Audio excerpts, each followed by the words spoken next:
How's it going, everyone? Brodo is here, and today we're going to be taking a look on how to install the unofficial port of RetroArch on your jailbroken PS4 and enjoy over 50 retro consoles. We're going to be taking a look on how to do this online, and then I will shortly show you how to do this completely offline. So let's get started. The first thing that you have to do is, of course, download RetroArch and then download the Cores installer. So you need to download both of them, and I'm gonna leave a link down in the description to this website so you can download them. Okay, so you have to download both of them.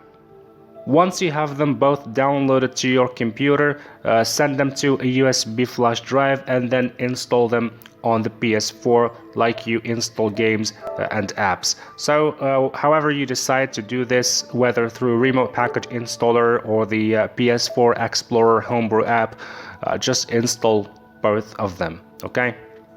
Now I have both of them installed on the PS4, and the first one that we need to run is the RetroArch Cores installer, so go ahead and launch it. Alright. And when you're prompted with this, simply click OK, so it starts installing the core files to your PS4. This process will take something like a minute and a half or 2 minutes, so let's just skip ahead. Okay, it's done installing the cores. Hit OK again. And now we have to remove the RetroArch Cores installer because we don't need it anymore. So go ahead and delete it because it's completely useless now. Alright, now we run the RetroArch app. And the thing about RetroArch is that it uses the circle button to confirm and the X button to go back. And we're not used to that, so we have to change them. So to do that, we have to go to the settings. So go to settings, press the circle button, okay? Then scroll down to input, press circle again. Okay, now scroll down till you find menu controls, press circle. And now go to menu swap and hit the right D-pad button to turn it on. Now you can go back with a circle button like we're used to. Alright, so go back with a circle button. Now we have to update few things. So go to the online updater. And there's one thing about the online updater is that we can't anymore update the cores, the installed cores that we have, because the link has been removed. The link that hosts those updates has been removed, and if you press on it, you're just gonna get an error message. So it's kind of bad that we can't update the cores anymore. Maybe it's gonna be fixed sometime in the future. So let's start with updating the assets for now. So go ahead and update the assets, then update the joypad profiles, update the cheats if you want, update the databases, update overlays, update the GLSL shaders. And you can turn on the on-demand thumbnail downloads. It says here that they have a severe performance impact, but it's not really that severe and you can barely tell the difference. So just turn it on so you can get thumbnails for your games because it looks much better with thumbnails. Now we're done with all of this. We need to go back with a circle button, then scroll down to either restart RetroArch or quit RetroArch. So that first setting that we did, inverting the X button and the circle button, remains saved. If you press the PS button and close RetroArch from the dashboard like we do, that the setting will not be saved, and you'll have to do that again. So just close RetroArch from within RetroArch, okay?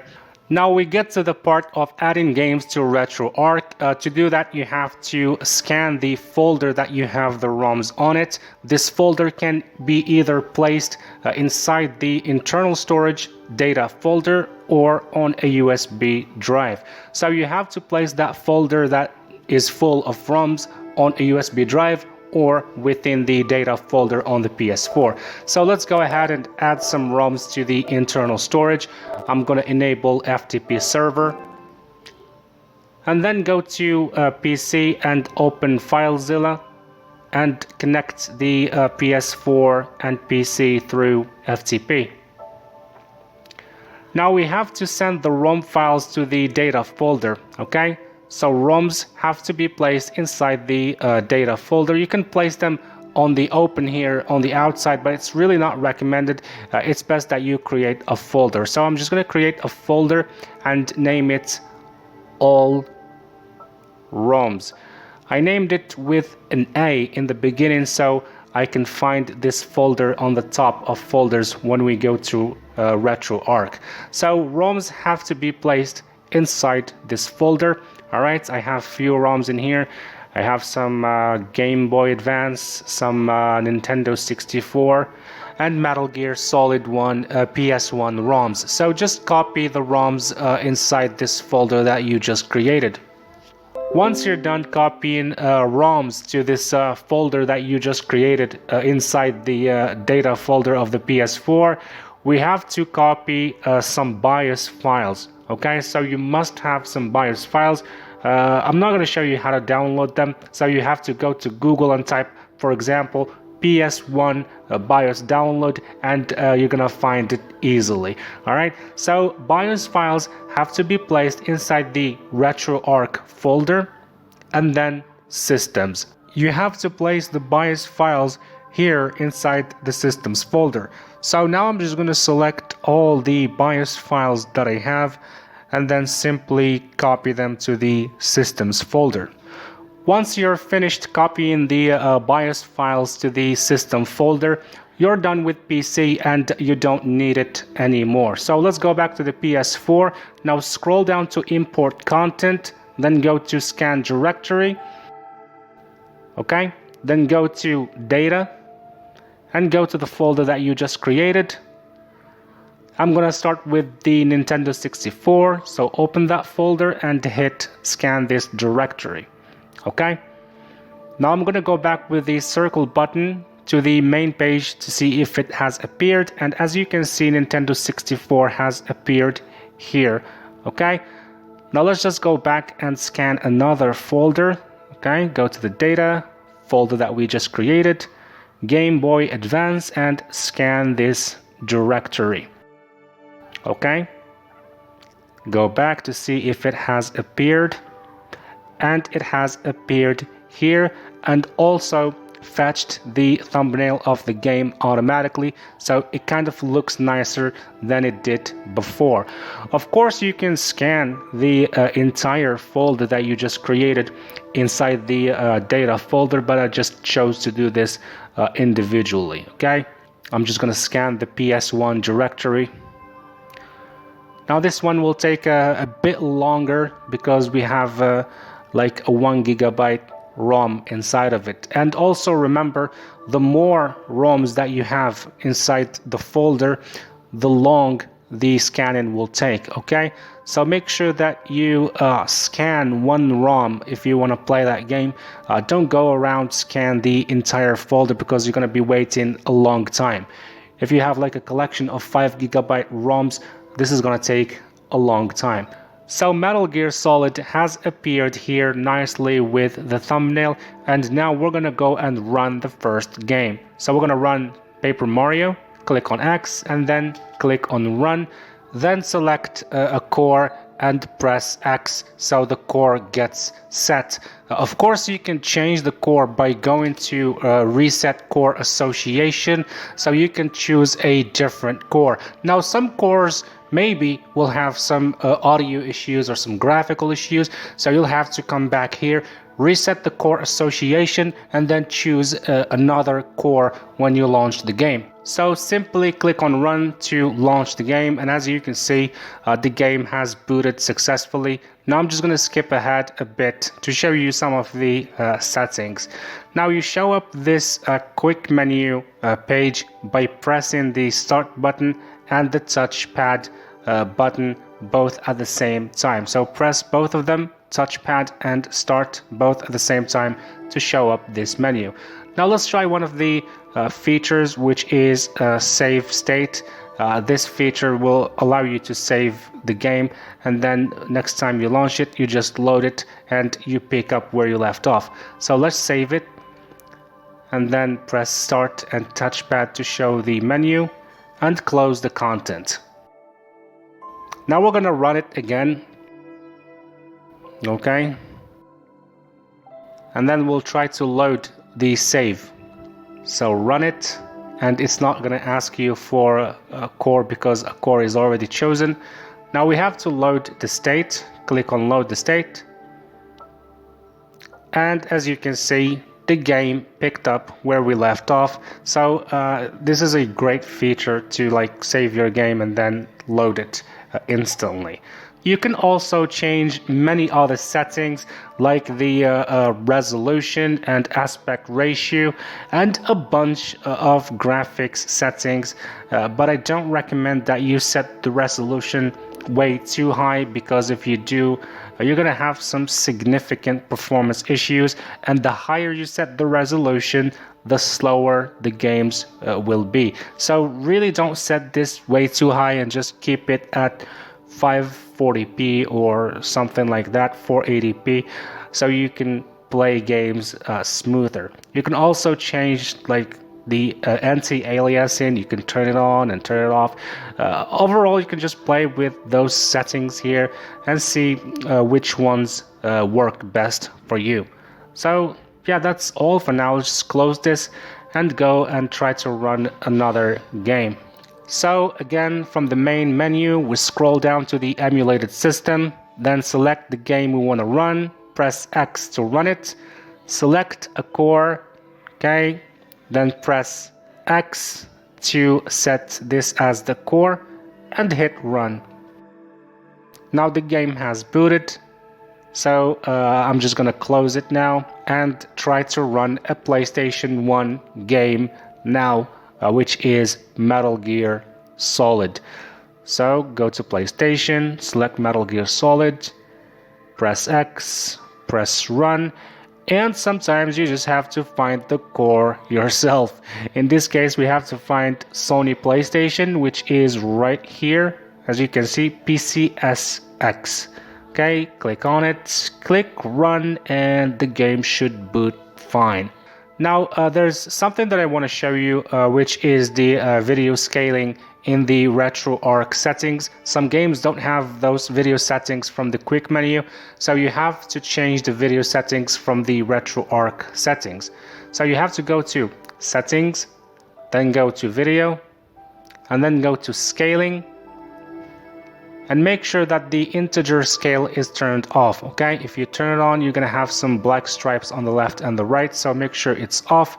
And you could change the aspect ratio to 16:9 to make the game full screen. Okay, so that's how you make a game run in full screen. Let's go ahead and test this game by clicking on resume, and it's running fine. There's also another thing that RetroArch allows you to do, which is downloading ROMs straight from the internet to your PS4 by using the content downloader, but you're not going to find all the ROMs that you look for in here. So let's scroll down and find a ROM to download. Let's try Quake 2. Now, before YouTube freaks out and flags this for piracy, this is a legal demo of Quake 2. This is not a full pirated game, okay? So this is just downloading a legal demo, all right? When it's done downloading, it's gonna be extracted automatically. And then we'll go and scan the downloads folder to make the game show up in the main menu. Okay, it's done. It has been extracted. So go back with a circle button. We're gonna go down to import content, click on scan directory, go to data, go to RetroArch, and go to the downloads folder. Now click on scan this directory. Okay, give it a moment. Now let's go back to the main menu and run Quake 2 demo. Okay, select a core and then run the game. I found that the first core makes the app crashes, so I had to choose the second core. Let's start a new game. And there's one more thing about FPS games. Some of them come with inverted vertical look, so you have to change it, okay? So go to the settings, scroll down till you see controls, okay? Now select port 1 controls and scroll down to the very bottom. Now we're going to invert those two settings, okay? Press the D-pad, the right D-pad to change them. So the top one should be vertical minus and the last one should be vertical plus. Now the vertical look has been changed to the normal settings. So that concludes the part of testing games. Now let's take a look on how to do this completely offline. So the first thing that you have to do is download and install RetroArch, the app, along with the RetroArch Cores installer, and then launch the Cores installer and let it install the cores to your PS4. Once you have all the cores installed, you have to go to this website, build.bot.libretro.com, and then go to Assets, Front End, and now you download all of those zip files that you see here. Okay, so make sure you download all of them. Once you have all of them downloaded, we have to extract each and every one of them to its name. So Assets, right click and extract to Assets. Okay, Autoconfig, extract to Autoconfig. Cheats to Cheats. And when you get to the database, you'll find that there are two compressed files. We have to extract both of them to the same folder, okay? So there should be only one database folder.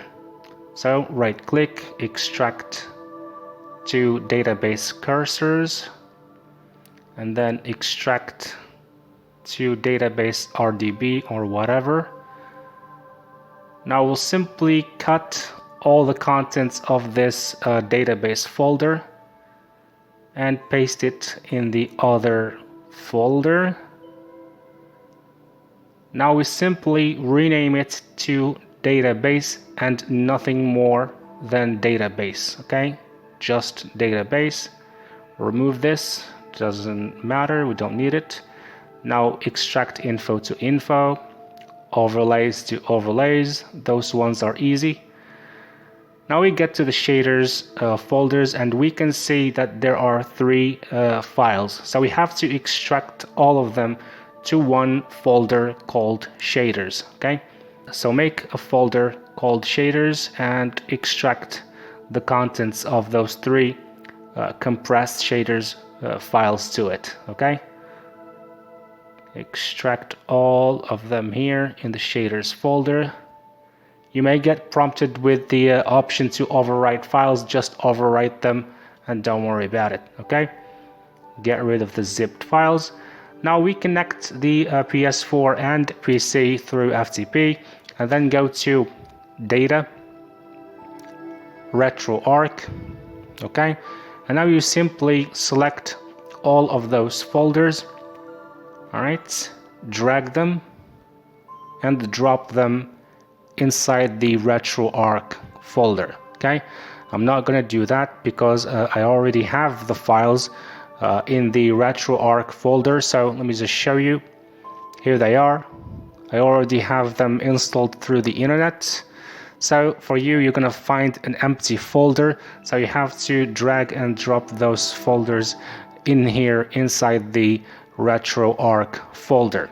Once you're done copying those folders inside the RetroArch folder, you're done. You can just go and run the RetroArch app, and you should be good to go. So that's it. That's the end of this tutorial video, and I will see you in future videos. Take care. See you soon.